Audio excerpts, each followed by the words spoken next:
This is AP Chemistry Kinetics Part 3, and these are the 5 topics we are going over today. So first is the collision theory, and these are the 3 conditions that need to be met to yield a reaction.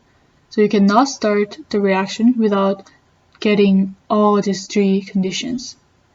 So first is the rate of collisions between reactant molecules. So collisions between reactant molecules are needed for a reaction to occur. And second, the collisions with an orientation that could produce a reaction. So the reactant molecules would have to collide at a particular position for a reaction to start. And third, the collisions having sufficient energy or the activation energy. So reactant molecules have to have enough energy to produce a reaction. This is the energy diagram, and you will have to know that how the potential energy changes over time and what each part of this graph means. So first you have the molecules of A, B, and C, and you can see that the bond between A and B gets severed over time, and then an atom B ends up making a bond with C and making a molecule with it. And this is the activation energy, which is the energy you need for a reaction to start. Because without having enough energy, the reaction will not start. As we just went over, sufficient energy is one of the 3 conditions that have to be met for a reaction to start. So energy from collisions will have to be greater than the activation energy for the reaction to happen. This is the transition state, which is where exactly the molecules reached the activation energy. And this is the most unstable state, so molecules have to go through this point and start the reaction and eventually make the product. Next is the Maxwell-Boltzmann distribution, and this shows fraction of molecules depending on the kinetic energy. If you look at this point of the graph, you see that this amount of, or this fraction of molecules have this amount of kinetic energy. But at lower temperatures, the fraction of molecules that have this amount of kinetic energy would be less.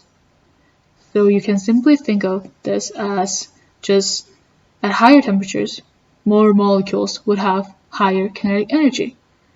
And this represents the activation energy, and the green part is the amount of molecules that have overcome the activation energy barrier. So at higher temperatures, more amount of molecules have enough energy to start the reaction. And you see that as temperature decreases, the curve gets skewed to the left side. So at even lower temperature, the graph would have to look like this, more skewed to the left.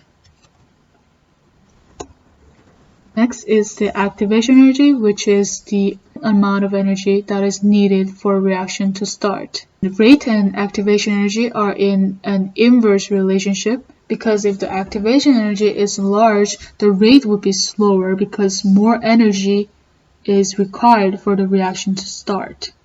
But if activation energy is small, the rate would have to be faster because less amount of energy is needed for a reaction to start. There are 2 main types of reaction, which are endothermic and exothermic. Endothermic reaction is an increase in potential energy, so you gain energy over time. So this is the gain of energy. And exothermic reactions represent the decrease in potential energy. So you initially had this amount of potential energy, but had a decrease. So this is the decrease in potential energy. And you see that the activation energy is the energy required for the reaction to start, which in this case would be this, from the starting point to the transition state. And in this case, the activation energy would be this, from the starting point to the transition state.